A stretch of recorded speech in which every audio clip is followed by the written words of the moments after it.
right.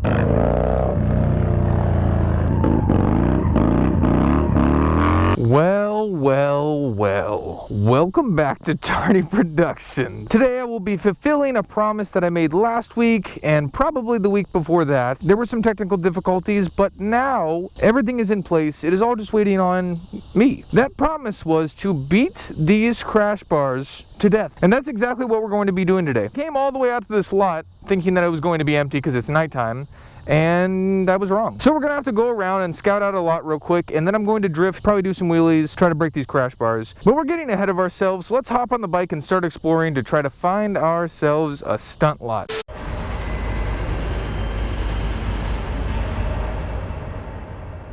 If you guys are new to the channel, welcome. My name is Aaron. We put out a video every single week. Let me give this guy some room. Oh, he's an experienced driver. We put out a video every single week. Without fail, every Sunday, you will see a new video on this channel. It could vary from a build series video.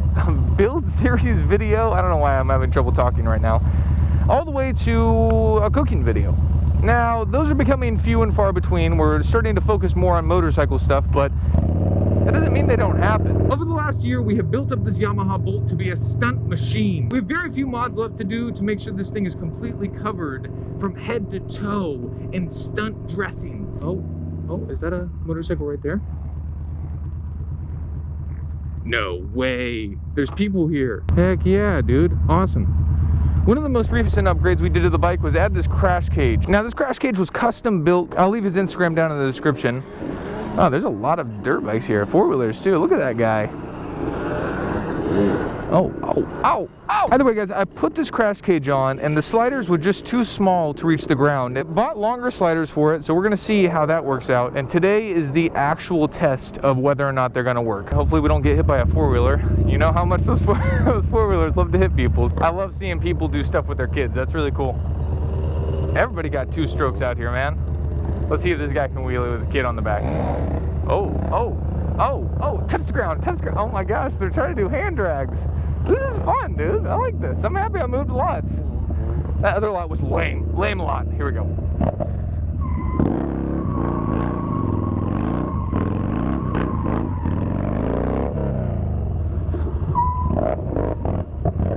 Woo.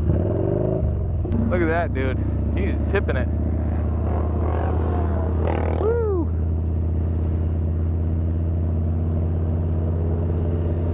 Oh, that guy's got full control. That's a Husqvarna too. That's nice.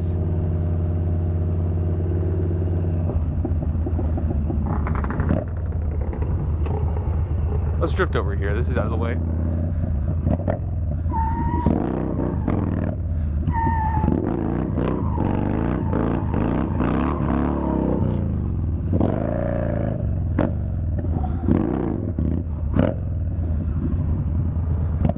Whew, I'm out of breath. I will say, after that trip to Colorado, I have a newfound appreciation for sea level. I was so out of breath there constantly. Whoa, that guy just wheeled on one wheel. What the heck? Well, I asked him to do that again. These are pretty good. I want to ride next to one of them. Dang, he tips that thing back. Yeah, dude. Yeah. Yeah, go.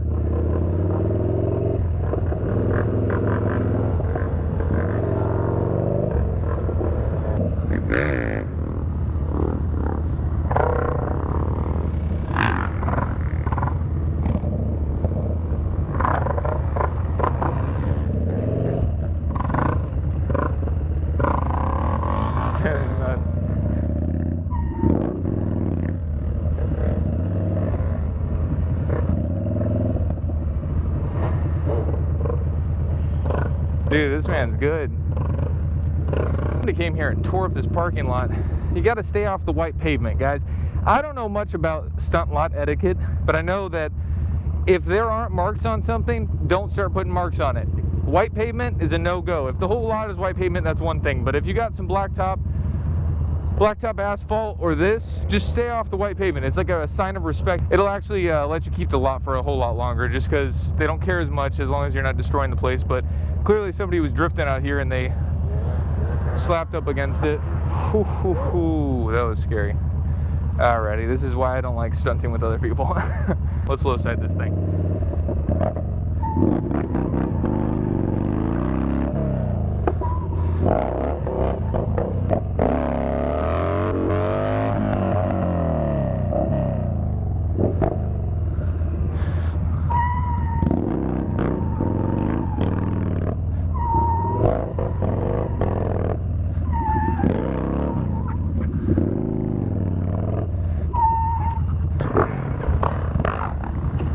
Oh, dude, he's good.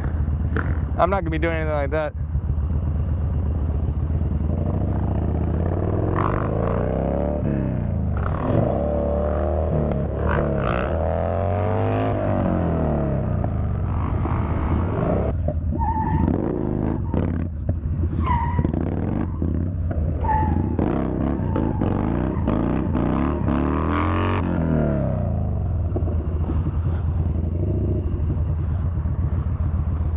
Everybody's got four-wheelers.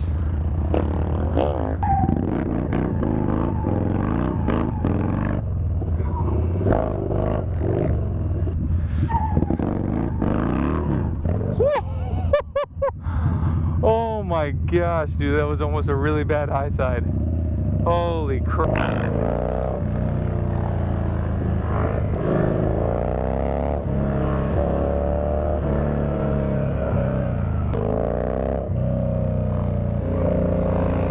Yeah.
Dude, I'm out of breath.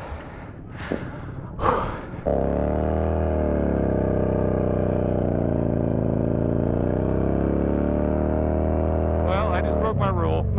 I did it on the white concrete. I'm sorry. I'm sorry. No,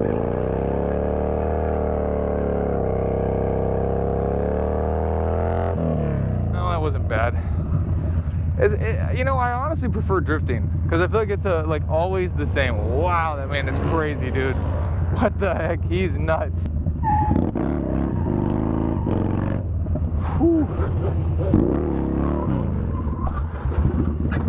All right. Well, that counts as a crash. I hope that counts as a crash for you guys. If not, I don't know how to make you happy.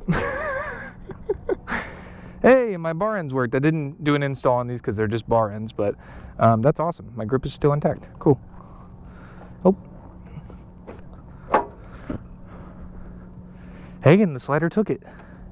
But it still hit my exhaust. I gotta get a rear set done. And my bar's still bent, but putting those bars back. That feels good. Oh, I think they went physically backwards though. Yeah, they did move back. It oddly feels better for my clutch though. Well, maybe I'll keep them like this. We'll try drifting. Everything seems good though. Let's actually hop off super quick and look at the damage. Nice. So this is the damage that it did. Really not that bad. Not that bad at all. Foot peg took it. Foot peg took it. A little bit of the exhaust took it. So it looks like I'm definitely gonna have to get rear sliders. The bar end took a little bit. Not that much though. Dang it! And of course my brake lever. I gotta get. That's a big thing I gotta look into, like having somebody make or do. I really would appreciate a double cage and rear sliders that aren't just bolt on, because those are gonna break. So I would appreciate. Yeah. Thank you. just something sticking out further, you know what I mean? I appreciate that guy asking. That was really nice. All right, so I'm going to compare them to something that anybody can own because these aren't out yet, and I know it's going to be kind of hard to compare to them to anything else because I've never had another crash bar except for the previous one. If you guys are looking for a review on those $150 Amazon or eBay crash bars, I'm going to leave it in the link right here. Comparing these to the previous ones, I would say that because they have the sliders, they do a better job. 1. 2, they cover just as much as the other ones did, if not more. The dent that was on my exhaust, if you guys haven't watched like 2 videos ago when I painted it, that dent and scrape was from a drop just like that. And my previous crash bars did not protect it barely at all. So also, when I dropped them, they didn't bend, which is not a huge, it shouldn't even be a huge standard, but that is essentially what my standard's at right now because the old ones bent so quickly. Literally, first drop, they were bent. That guy needs to be freaking careful. We all start somewhere. I need to let him do his thing. Different strokes. John's Moto Garage, thank you very much, man. Coverage comparatively to the old crash bars, probably, I don't know, 25-30% better. Durability, 100% better because they didn't bend and they haven't broken. So, I mean, the old ones bent literally on the first drop. Like, I'm not exaggerating. The first drop, they were like pretty much useless. Coverage is great. Durability is fantastic. Look is just, it just looks so much better. Functionality, they function a whole lot better because I can use them as highway pegs, put my helmet on them.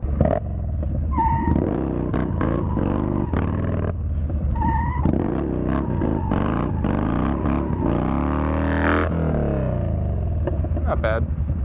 Not great. I actually really like my bars better like this. All right, you want me to drift? Yeah. All right, let me, I'm gonna do it. I'll do it right there.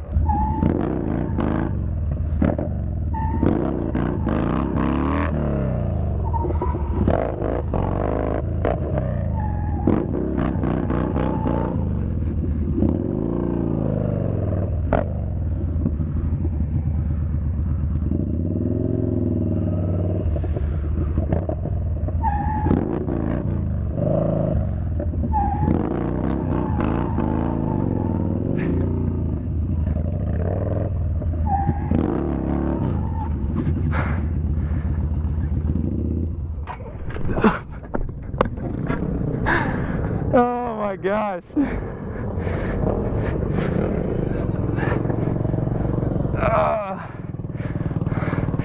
The camera comes out, I get nervous. I gotta stop bending my bars. All these things are way back now. Better spin it? No? You sure? I know you want to. My bars being this low feels ridiculous. They're literally at a 90-degree angle. I gotta get gas after this. I'm like running out of gas as I drift.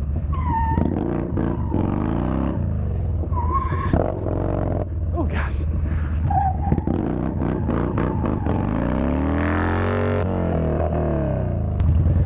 Alright, I'm getting the heck out of here.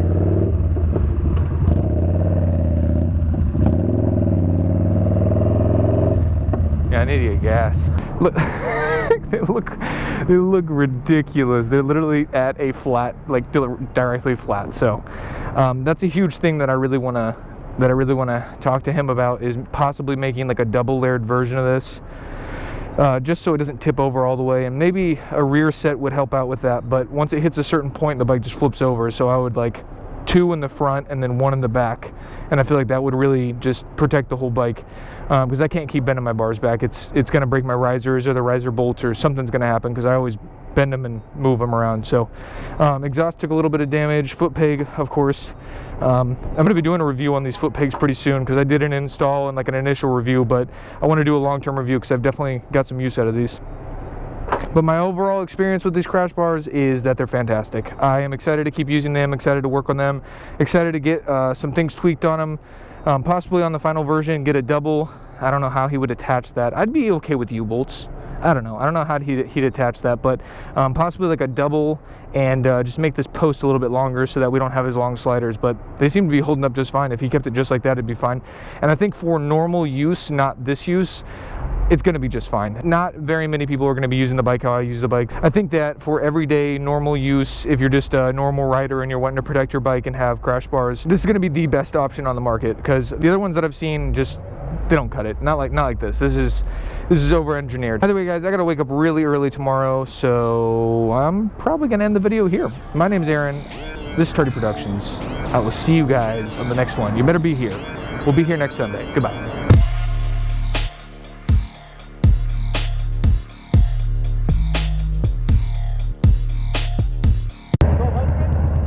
You want to see a burnout? You want to see a...